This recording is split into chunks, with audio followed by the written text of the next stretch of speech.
We at the Color Center, first day of school. Let's see what I can record for y'all. But yeah, this is what I'm wearing.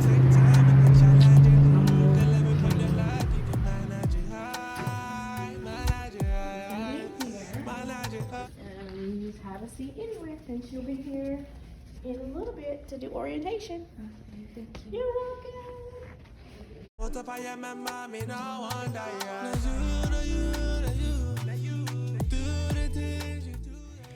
So the teacher gave us a paper about the order of jaw. She said we're going to be learning about it a lot because it's going to be on the test a lot.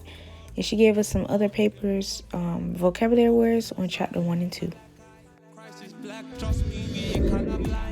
Family, we do publicize them. We do have nursing students. We have former phlebotomy students that are going to come back and let you guys practice.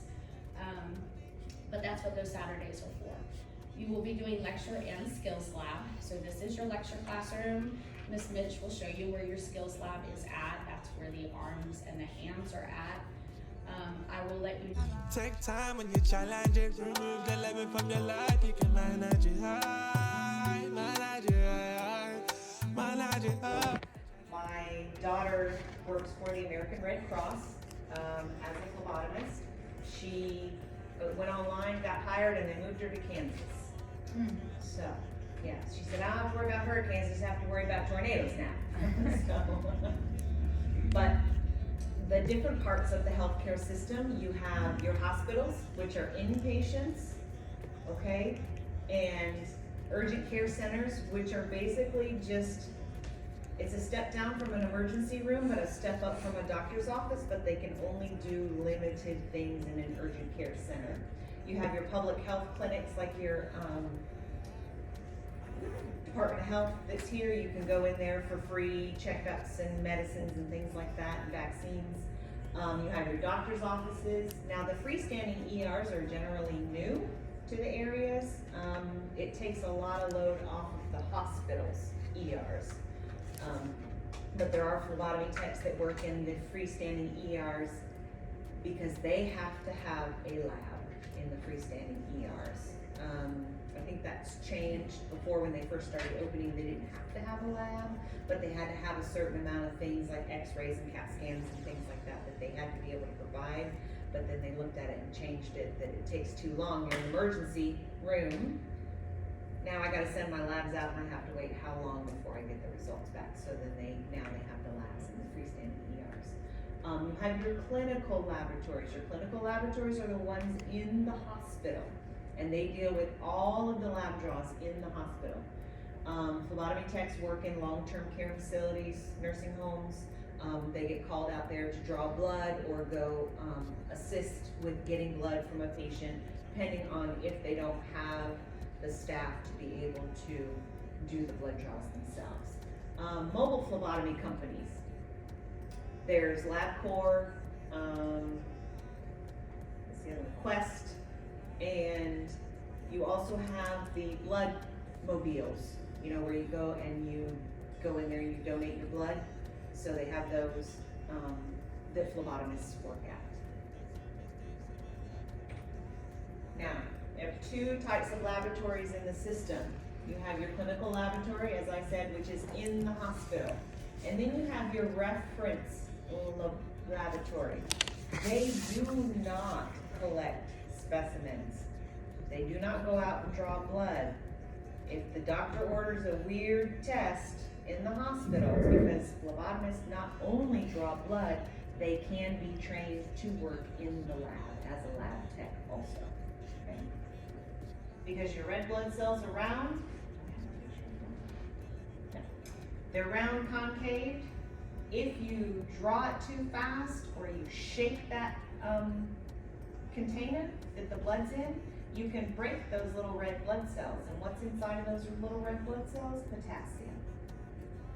So if you break that and the potassium leaks out of the blood cells into the whole blood, and they run it and their potassium level is through the roof, and then they give them some medicine to bring their potassium level down, but it was a false reading, it could be detrimental to your patient. So you really have to make sure it's high quality, safe collection. Look at the stuff.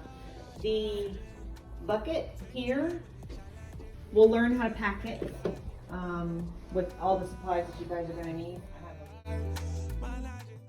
So if you can't really see what these words say right here, I did not get a chance to record this part of us sticking a mannequin for the first time, but she did tell us that we did a great job for our first time actually sticking a mannequin. Everybody took turns, and everybody drew the fake blood that today. Yeah, say me no wonder, yeah. Say me no wonder, yeah. Say me no wonder. This is me at home practicing. Excuse any background noise.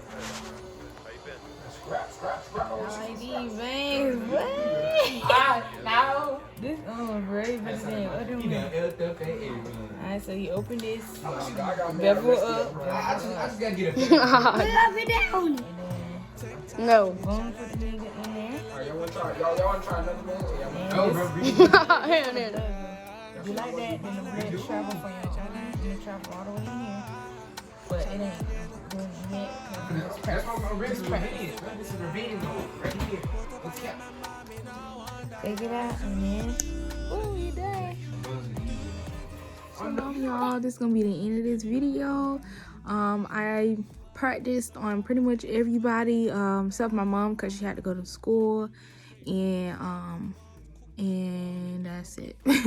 Everybody else I practiced on. I'm gonna continue practicing until we go back to class, but as you can see, this has been my first day of class, and I cannot wait till y'all join me on the journey.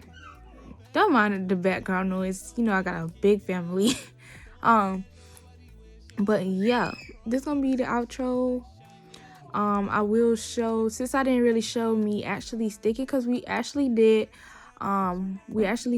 stick the mannequin hand that I showed y'all, the arm. We actually did like draw blood from that. So she said we did good for our first time, and I was just really trying to pay attention, so I didn't really record it. But now that I know like really what to do, I might record on Thursday when we go back up there. So yeah, stay tuned for that. I might make it like a little YouTube short. I'll probably ask somebody to record me doing it, or either record my teacher doing it or another student. But yeah, I cannot wait to start actually sticking real people. They also said, I don't know if it was in the video, but they said we can bring our family members or friends to stick them, because we're gonna have to have at least 30 sticks before the end of the school year. But yeah, that's all for this video, and I hope y'all like, comment, subscribe, and in the comments let me know if what are you going to school for college next year, or what do you want to go to school for, or if you're interested in phlebotomy, or you know, if you like phlebotomy, or if you know any jobs that take phlebotomists and pay good money.